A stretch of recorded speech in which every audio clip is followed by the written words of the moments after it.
you. Every page, every picture, every word, and even its letters are designed for your pleasure. Lucky, lucky reader. Be glad it's not 1726. In those days, powdered wigs and petticoats, England was brimming with books. Books of pirates and monsters and miniature people, tales of travels and quests and shipwrecks and crimes. At the fairs, in the market stalls, in the bookshop windows were hundreds of wonderful books. But not for children.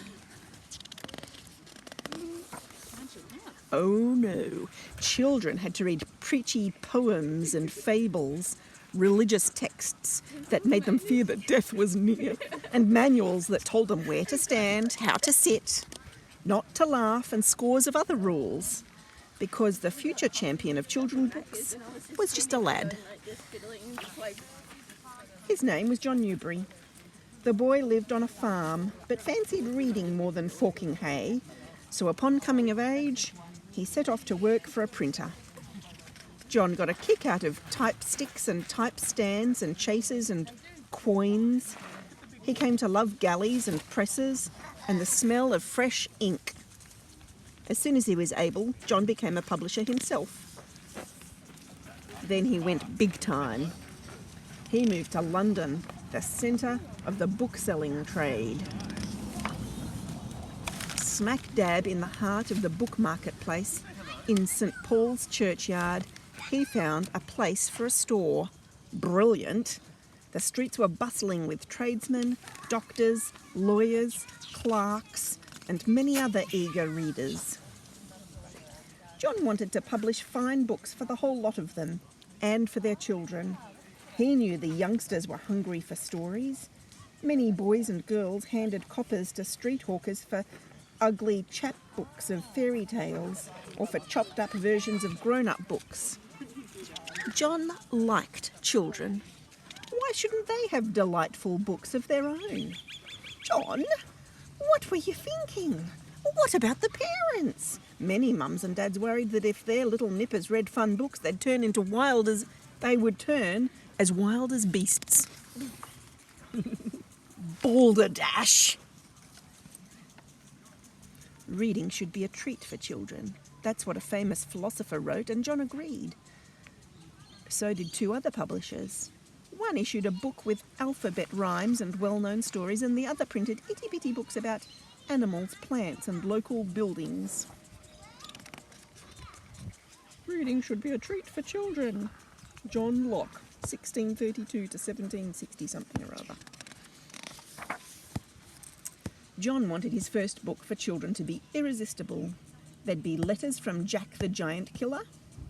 There'd be pictures of Pitch and Hustle, Hoop and Hide, Blind Man's Buff, and other children's games, plus ABCs, proverbs, and other classic material, and for extra punch, a message to mums and dads. He ordered gilt floral paper for the covers and titled his creation A Little Pretty Pocket Book. Price of book alone, 6p. With a ball or pin cushions, 8p, the notice read. A book and a toy?